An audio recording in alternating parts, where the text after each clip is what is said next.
Good morning all of you.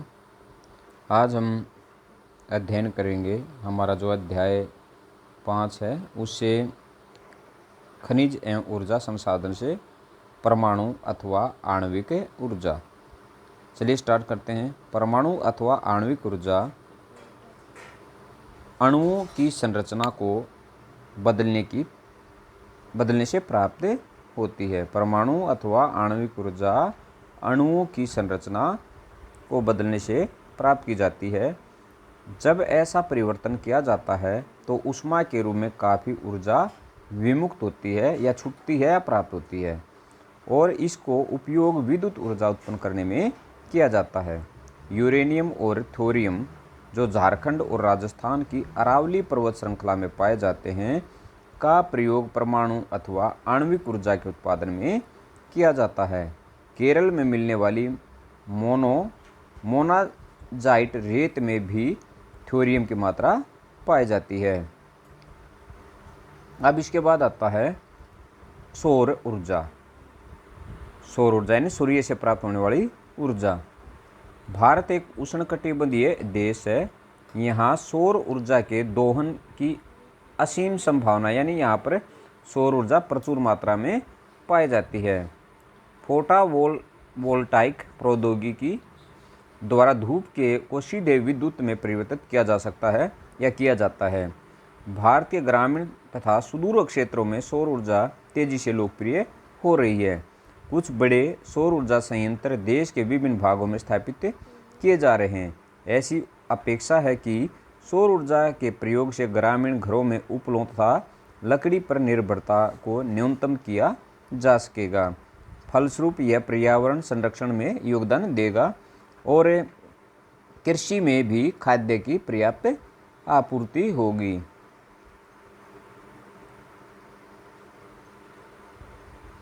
इसके बाद आता हमारा पवन ऊर्जा। भारत में पवन ऊर्जा के उत्पादन की महान संभावना है, यानी बहुत अधिक संभावनाएं हैं। भारत में पवन ऊर्जा फार्म के विशालतम पेटी तमिलनाडु में नागरकोइल से मदुरई तक अवस्थित है। इसके अस्तित्व आंध्र प्रदेश, कर्नाटक, गुजरात, केरल, महाराष्ट्र तथा लक्षद्वीप में भी महत्वपूर्ण पवन ऊर्जा फार्म हैं।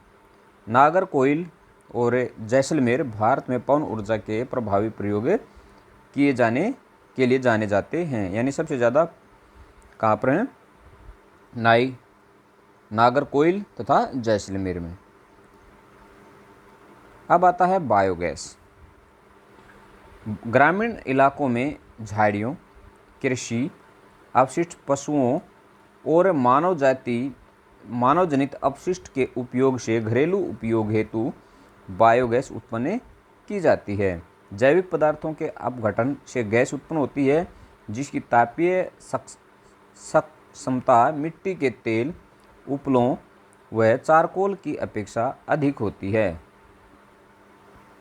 इसके बाद चलते हैं हमें बायोगैस संयंत्र नगरपालिका, सहकारिता तथा निजी स्तर पर लगाए जाते हैं। पशुओं का गोबर प्रयोग करने वाले संयंत्र ग्रामीण भारत में गोबर गैस प्लांट के नाम से जाने जाते हैं। ये किसानों को दो प्रकार से लाभान्वित करते हैं, यानी लाभ प्रदान करते हैं। एक ऊर्जा के रूप में, दूसरा उन्नत प्रकार के उर्वरक के रूप में, यानी जो वेस्टेज होता है उसे क्या प्राप्त होती है? गोबर गैस, और साथ में उर्वरक या खाद प्राप्त होता है। बायोगैस अब तक पशुओं के गोबर का प्रयोग करने में सबसे दक्ष है। यह उर्वरक की गुणवत्ता को बढ़ाता है और उपलों तथा लकड़ी को जलाने से होने वाले वृक्षों के नुकसान को रोकता है। इसके बाद है ज्वारीय ऊर्जा। ज्वारीय ऊर्जा महासागरीय तरंगों का प्रयोग विद्युत उत्पन्न करने के लिए किया जा सकता है। संकरी खाड़ी के आर पार बढ़ रहा दवार बनाकर बांध बनाए जाते हैं। संकरी खाड़ी के आर पार बाढ़ दवार बनाकर बांध बनाए जाते हैं। ऊंच ज्वार से इस संकरी खाड़ी नुमा प्रवेश द्वार से पानी भीतर भर जाता है और द्वार बंद होने पर बांध में ही रह जाता है। बाढ़ द्वार के बाहर ज्वार उतरने पर बांध के पानी को इसी रास्ते पाइप द्वारा समुद्र की तरफ बहा जाता है, जो इसे ऊर्जा उत्पन्न टरबाइन की ओर ले जाता है, जो इसे ऊर्जा उत्पादक टरबाइन की ओर ले जाता है। भारत में खंबात की खाड़ी, कच्छ की खाड़ी तथा पश्चिमी तट पर गुजरात में, पश्चिम बंगाल में सुंदरवन क्षेत्र में, गंगा के डेल्टा में ज्वारीय तरंगों द्वारा ऊर्जा उत्पन्न करने का आदर्श दशाएं उपस्थित हैं। इसके बाद आता है भूतापीय ऊर्जा, यानी भूमि का गर्म होने से जो ऊर्जा प्राप्त की जाती है। पृथ्वी के आंतरिक भागों से ताप का प्रयोग कर उत्पन्न की जाने वाली विद्युत को भूतापीय ऊर्जा कहते हैं। क्या कहा गया? पृथ्वी के आंतरिक भागों से ताप का प्रयोग कर उत्पन्न की जाने वाली विद्युत को भूतापीय ऊर्जा कहते हैं। भूतापीय ऊर्जा इसलिए अस्तित्व में होती है क्योंकि बढ़ती गहराई के साथ साथ पृथ्वी परगामी ढंग से तप्त होती जाती है, यानी इसका क्या होता है, टेम्परेचर बढ़ता चला जाता है। जहाँ भी भूतापीय प्रवणता अधिक होती है वहाँ उथली गहराइयों पर भी अधिक तापमान पाया जाता है। ऐसे क्षेत्रों में भूमिगत जल चट्टानों से ऊष्मा का अवशोषण कर तप्त हो जाता है, यानी गर्म हो जाता है। यह इतना तप्त हो जाता है कि पृथ्वी की सतह की ओर उठता है, तो यह भाप में परिवर्तित हो जाता है। इस भाप का प्रयोग टरबाइन को चलाने और विद्युत उत्पन्न करने के लिए किया जाता है। भारत में सैकड़ों गर्म पानी के चश्मे हैं जिनका विद्युत उत्पादन में प्रयोग किया जा सकता है। भूतापीय ऊर्जा के दोहन के लिए भारत में 2 प्रायोगिक परियोजनाएं शुरू की गई हैं। एक हिमाचल प्रदेश में मणिकरण, हिमाचल प्रदेश का जो मणिकरण के निकट पार्वती घाटी में स्थित है। दूसरी लद्दाख में पूना घाटी में स्थित है, पूगा घाटी में। अब आता है ऊर्जा संसाधनों का संरक्षण। आर्थिक विकास के लिए ऊर्जा एक आधारभूत आवश्यकता है।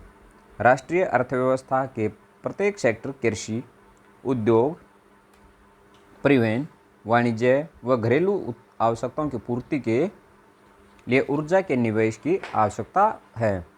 स्वतंत्रता प्राप्ति के पश्चात क्रियान्वित आर्थिक विकास की योजनाओं को चालू रखने के लिए ऊर्जा की बड़ी मात्रा में आवश्यकता थी।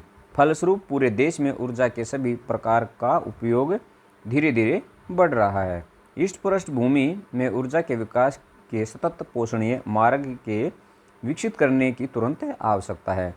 ऊर्जा संरक्षण को प्रोन्नति और नगरीकरण ऊर्जा संसाधनों का बढ़ता प्रयोग सतत पोषणीय ऊर्जा के 2 आधार हैं।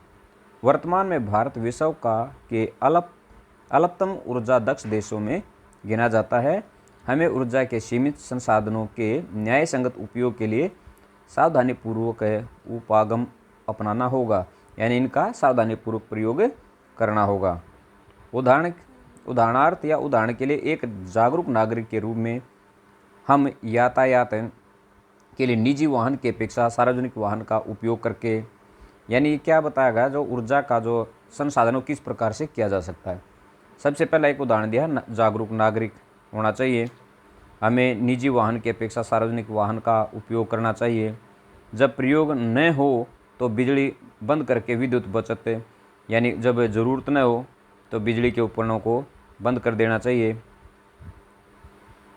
गैर पारंपरिक ऊर्जा संसाधनों के प्रयोग से हम अपना छोटा योगदान दे सकते हैं। आखिरकार ऊर्जा की बचत ही ऊर्जा उत्पादन है, यानी हमें गैर में जिस प्रकार सौर ऊर्जा का ज़्यादा से ज़्यादा प्रयोग करना चाहिए, या इस प्रकार के जो प्लांट्स हैं उनको बढ़ावा देना चाहिए, तो जिससे क्या होगा, ऊर्जा का संरक्षण होगा।